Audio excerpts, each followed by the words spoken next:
다른 얘기입니다만 미국의 이 소위 수학 영재 중에 큰 돈 번 사람들이 꽤 있습니까? 어떻습니까, 요새?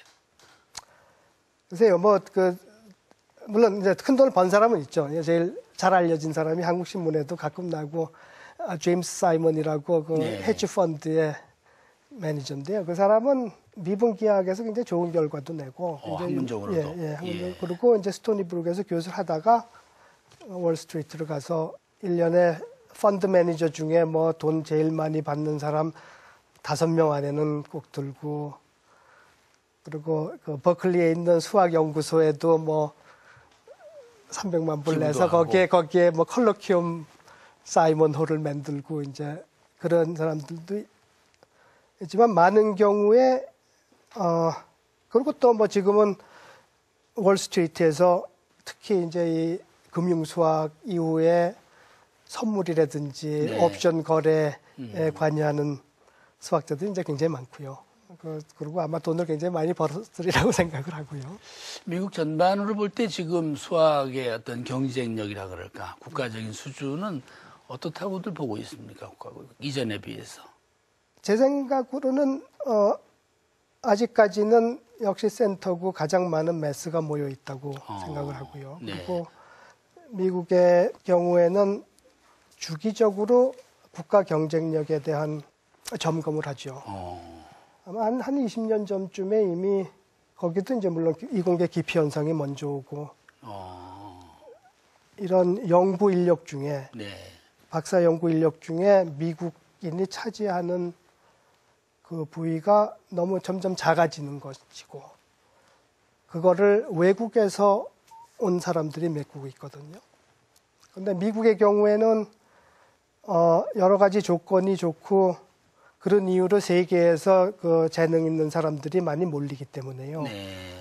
항상 그 재능이 좋은 사람들이 미국에 모이는 데는 아무 문제가 없는데 그때 리포트에서 걱정을 한 거는 현재로서는 미국이 연구 환경이나 보수나 여러 가지 면에서 가장 좋은 것을 제공하기 때문에 사람들이 여기에 있지만 그 사람들의 본국의 사정이 향상이 돼서 그 사람들이 떠나고자 작정을 한다면은 미국으로서는 엄청난 위기를 맞을 거라는 그런 리포트를 했었어요. 벌써 이미 20년 전에.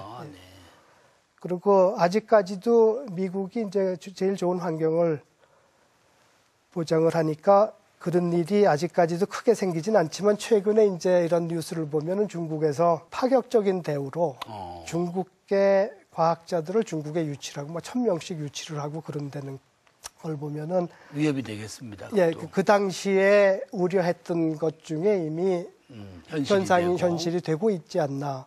예. 그런 면에서 미국의 그 학교의 수학 교육에 대한 전반적인 반성이나 또는 재점검이 지금 일어나고 있습니까? 그건 항상 주기적으로 이제 굉장히 많이 일어나죠. 예를 들어서 그 피사라고 3년마다 하는 그 어세스먼트에서 미국이 성적이 아주 별로 안 좋은 거죠. 수학 성적이. 수학, 과학 성적이 뭐 거의 선진국 30만을 본다면 한 거의 바닥 수준이에요. 이제 그런 일이 있을 때마다 이제 정치하는 사람들은 우리가 이제 우리의 자긍심을 다시 찾아야 된다는 등 맨날 그런 구호들이 항상 나오죠. turn things around 하고.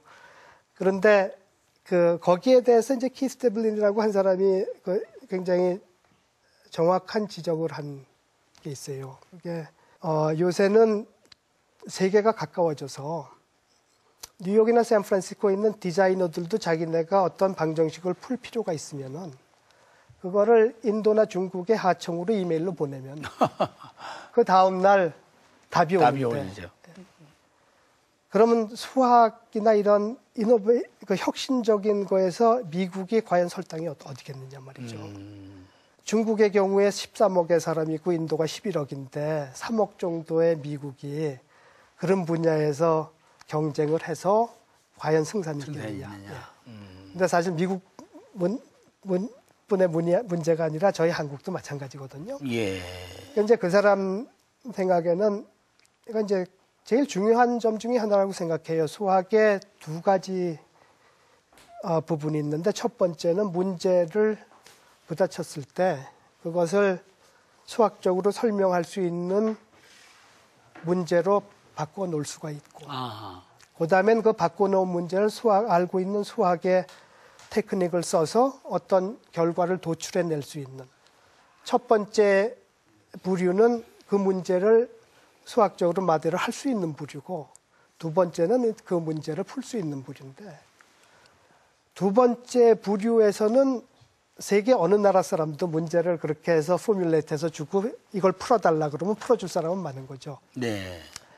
그러니까 여태까지 미국이 발전을 한 이유가 그런 혁신적인 거를 항상 장려하고, 패턴트 법을 제정한 것도 상당히 이른 시간, 1790년이니까 굉장히 이른 면에서 이제 그런 혁신적인 걸 장려하고, 그렇게 됐었기 때문에 여태까지 그 우위를 점령할 수 있었는데, 앞으로도 그 우위를 계속 점령하고자 한다면은 그 첫 번째 부류의 사람들을 많이 키워야 되지 않겠나. 근데 그 한국에서도 굉장히 맞는 말이죠. 그리고 아까 말씀드린 대로 미국의 경우에는 자국인들이 수학을 안 하고 줄어든다 하더라도 세계에서 미국 와서 그거를 충당하려고 하고자 하는 사람들은 얼마든지 아직까지 있는 반면에, 한국의 경우에는 우리의 인재들도 뭐 간혹 미국이나 이런 다른 데 뺏기고 있는 경우가 많이 있으니까요.